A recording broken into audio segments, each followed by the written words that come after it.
Finished chewing my vitamin C here. Okay. Wednesday morning.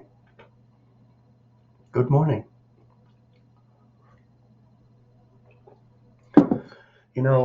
Yesterday I mentioned a few channels and the videos that we're doing, and as it speaks, when I was reading and sharing here in this article about the gifts given by God, basically evangelists, pastors, teachers, etc., etc. But there are so many who contribute to the body of Christ not doing videos. And I mean by commenting and sharing and upbuilding the body through that avenue. And it's the grace of God all the way. There's no joke on that one. But I'm thankful. I'm very thankful that we're all connected spiritually in spirit, because God's Spirit is dwelling in us. And this is how we are connected, whether we're distant or not in this world. We're still connected in spirit. And every part of the body is vital and so important. I think about my own physical body.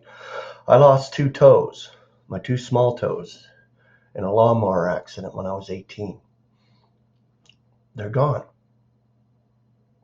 But I think about my new body. I will have everything back, and God will vivify it, our new frames, and make it alive beyond the reach of death. Just thinking about that in your daily experience that you're going through. Say if it's a rough experience that you're going through today, just think about your new body. Just imagine the power of God changing your mortal frame, your mortal corrupt frame into immortality and incorruption. Nothing can touch it. A brand new body, you cannot die. It's just beaming and powerful and full of light and energy beyond words can even describe. Think about the whole of the color spectrum. Well, that whole of the color spectrum will be in one frame. An individual member of the body of Christ will have all of that. And if you put all colors together and every bit of energy and power together, it just becomes so bright, it's impossible to describe. So, just a little tiny example of our new bodies coming.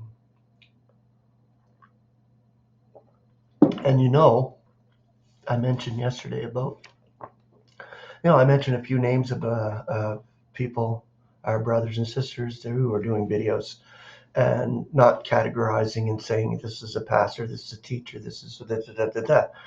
What I'm saying is that each member of the body of Christ, whether no matter what, behind the scenes or whatever, are playing their part and sharing and upbuilding the body. So we're all connected vitally through God's Spirit. And this is how we are connected.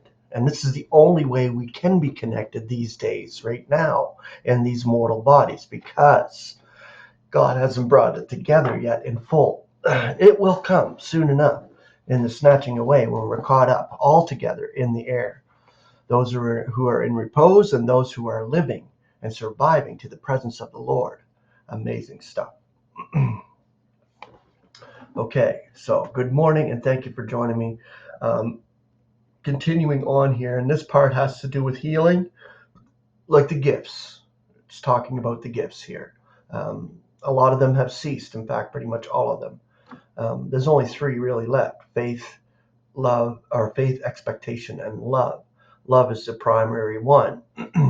So we are to love one another. It is expressed clearly in the scriptures. We are to love one another. And I mean by God's love, his agape love, loving in that way, which is a spiritual connection love. That's a beautiful love coming from God himself.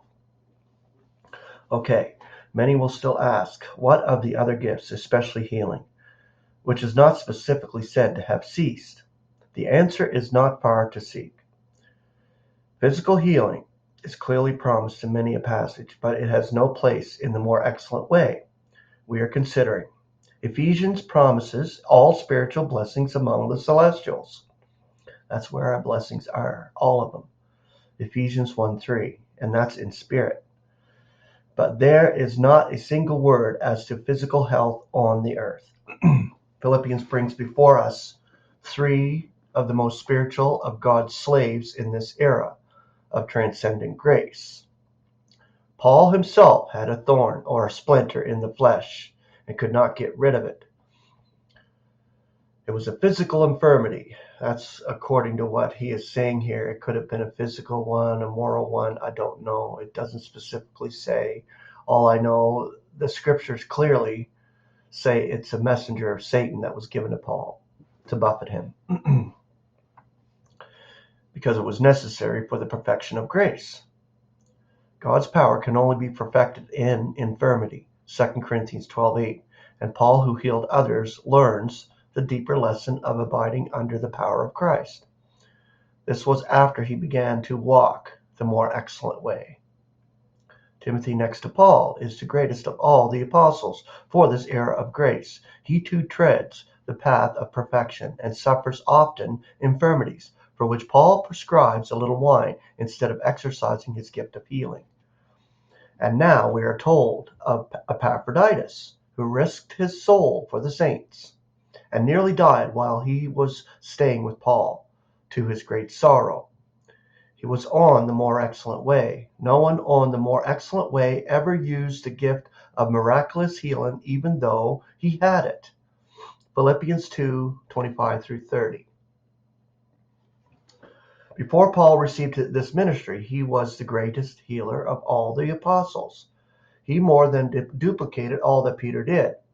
But when the great change came, as Israel's rejection of Messiah became more apparent, he decided no longer to know Christ after the flesh.